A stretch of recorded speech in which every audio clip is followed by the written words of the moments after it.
It was one of those old houses you see from time to time, standing off the road, across the field, out toward the country. The roof mostly gone, windows sagging and empty, peering at you over a half-rotted porch as you drive by. It's hard to believe that anyone had ever lived there, but according to my great-grandfather, it was the house he was born in. His excitement grew as we pulled onto the bare dirt track that led to the house. The car was still rolling when out he popped and was moving as fast as his cane would let him, up the stairs and through the black hole that served as a door. Following as fast as we could, we too crossed the threshold and came to a sudden and abrupt halt, like hitting an unseen wall. In the gray light filtering through the dust, we could see the back of an old wingback chair, grimy and tattered, facing toward the fireplace on the far wall of the room. There was no sign of Great-Granddad. Try as we might, we could not move forward. A voice seemed to come from the depths of the wingback chair. "Don't worry, you'll have him back safe and sound. But first you must listen to my weird wonder stories from a time long ago. When I'm done, just step back and leave. Great-grandfather will be found sleeping in the car." And we did. This is a story about second chances. The Girl Who Trod Upon a Loaf by Hans Christian Andersen. You've quite likely heard of the girl who trod on a loaf so as not to spoil her pretty shoes, and what misfortunes this brought upon her. The story has been written and printed, too. She was a poor child, but proud and arrogant. People said she had a bad disposition. When but a very little child, she found pleasure in catching flies, pulling off their wings, and making creeping insects of them. She used to stick May-bugs and beetles on a pin, put a green leaf or piece of paper close to their feet so the poor animals clung to it. Then they turned and twisted as they tried to get off the pin. "The May-bug is reading now," little Igna would say. "See how it turns the leaves?" As she grew older, she became even worse. But she was very pretty, and that was probably her misfortune, because otherwise she would have been disciplined more than she was. "You'll bring misfortune down upon you," her own mother said to her. "As a little child you often used to trample on my aprons. When you're older, I fear you'll trample on my heart." And she really did. Then she was sent into the country to be in the service of some people of distinction. They treated her as kindly as if she had been their own child, and dressed her so well that she looked extremely beautiful. However, she became even more arrogant. When she had been in their service for about a year, her mistress said to her, "You ought to go back and visit your parents, little Igna." So she went, but only because she wanted to show them how fine she had become. But when she reached the village and saw the young men and girls gossiping around the pond, she saw her mother sitting, resting herself on a stone nearby, with a bundle of firewood she had gathered in the forest. Igna turned away. She was ashamed that one dressed as smartly as she should have for a mother such a poor, ragged woman who gathered sticks for burning. It was without reluctance that she turned away. Another half-year went by. "You must go home some day and visit your old parents, little Igna," said her mistress. "Here's a large loaf of white bread to take them. They'll be happy to see you again."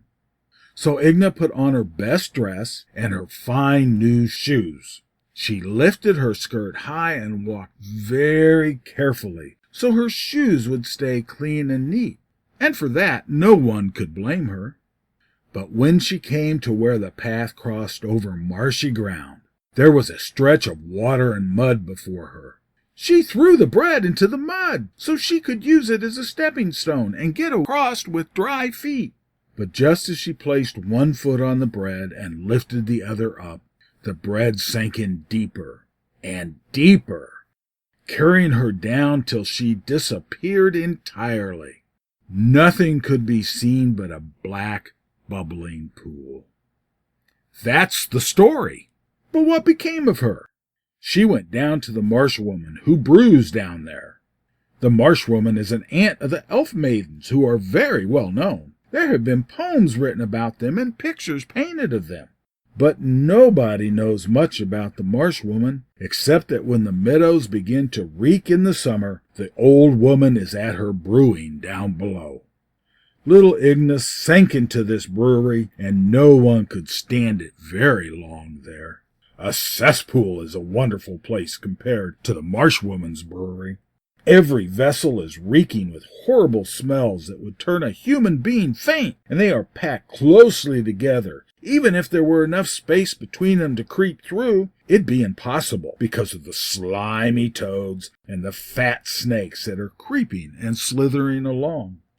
Into this place little Igna sank, and all the horrible creeping mess was so icy cold that she shivered in every limb. She became more and more stiff, and the bread stuck fast to her, drawing her as an amber bead draws a slender thread. The marsh woman was at home, for her brewery was being visited that day by the devil and his great-grandmother. The latter was a very poisonous old creature. She was never idle. She never goes out without taking some needlework with her, and she had brought some this time.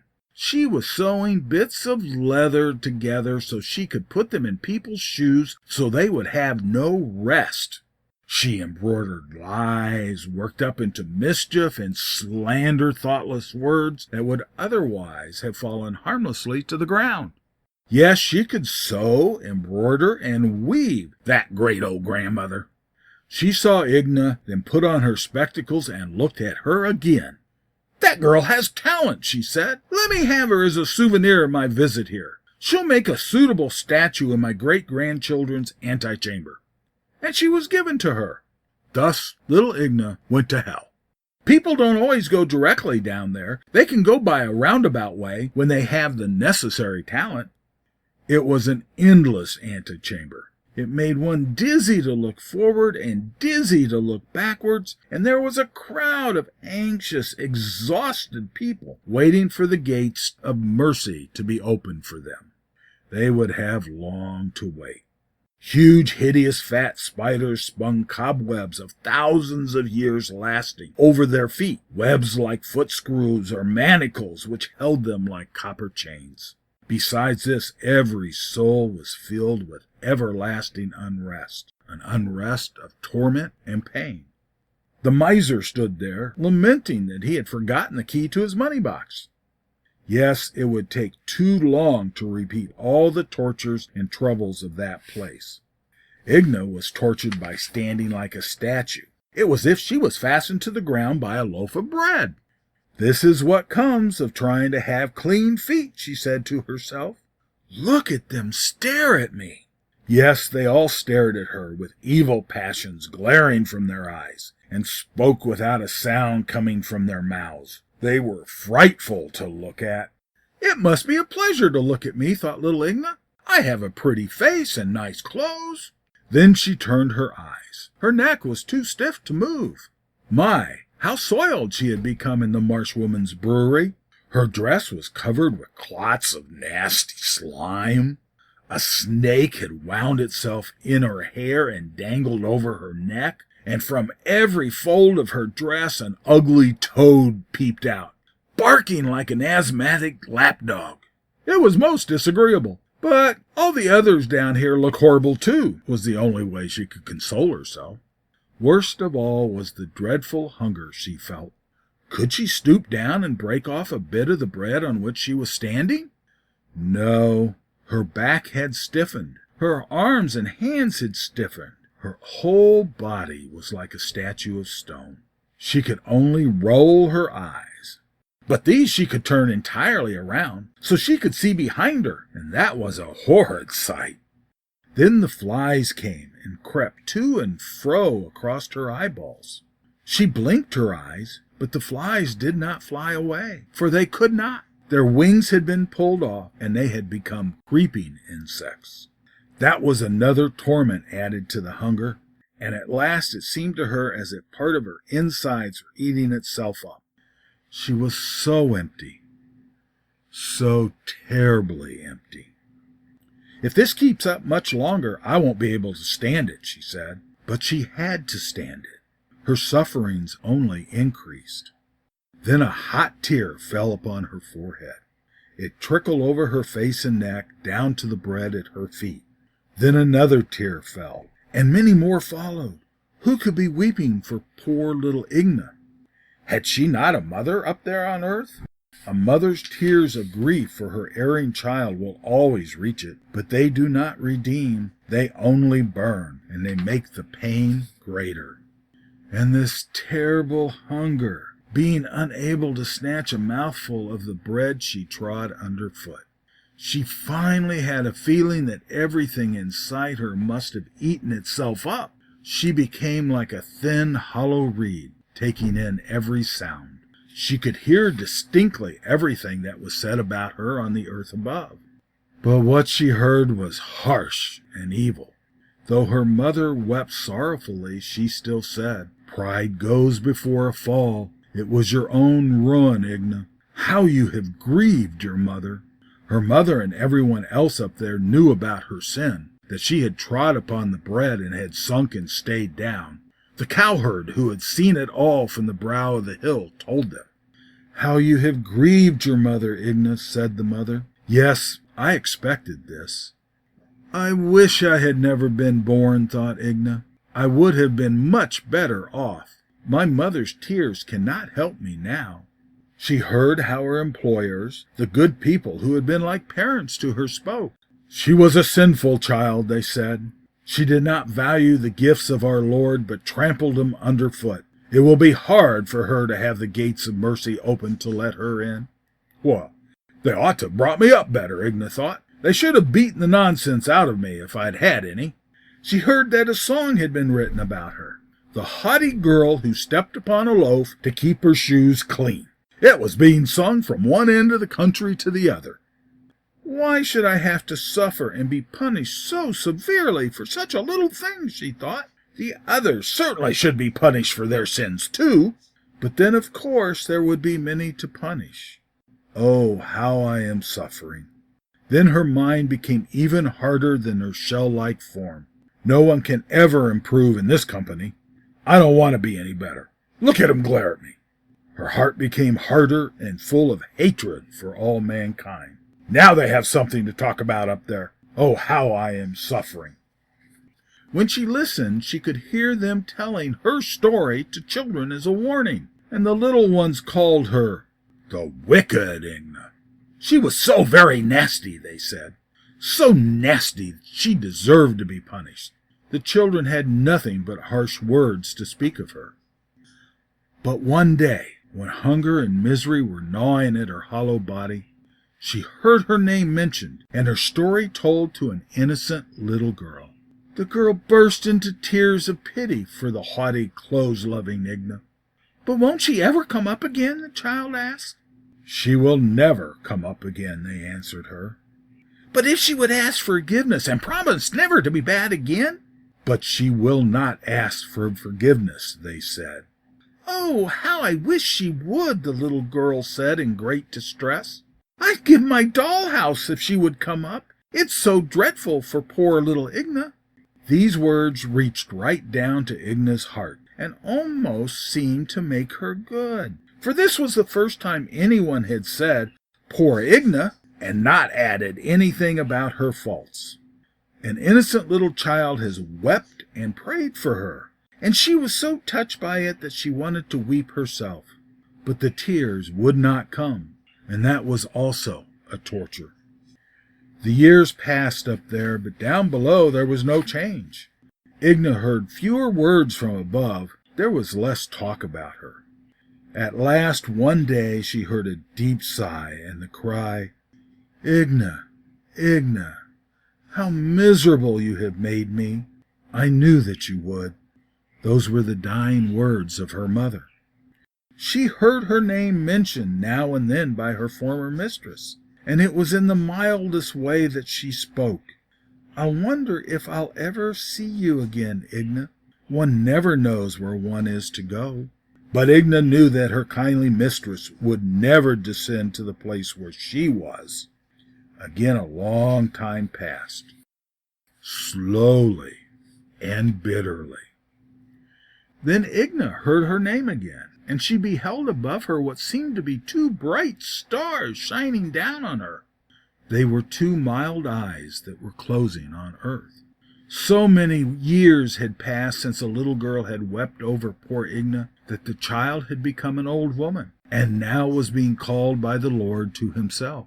At that last hour, when the thoughts and deeds of a lifetime pass in review, she remembered very clearly how as a tiny child she had wept over the sad story of Igna.